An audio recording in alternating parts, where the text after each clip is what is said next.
আপনি কোরআনময় করে তুলুন, কোরআনময় করে তুলুন 2025-এর রমাদান। এই হচ্ছে আজকের প্রোগ্রামের স্লোগান। জোরে বলেন ঠিক কিনা?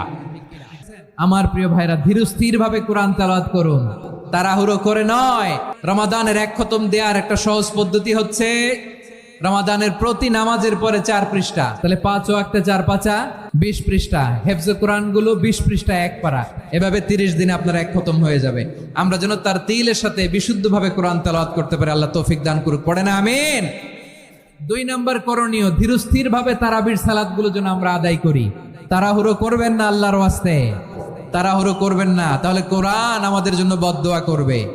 তাড়াহুড়ো করবেন তারাবির নামাজে। তারাবির নামাজ সালাতুত তারাবিহ মানে বিশ্রামের নামাজ, আর আমরা পড়ি সালাতুল কিতার, রেলগাড়ির মতো নামাজ। চিল্লায় বলেন ঠিক কি না? না, এরকম করবেন না। ইমাম সাহেবদেরকে আশ্বস্ত করুন যে ইমাম সাহেবরা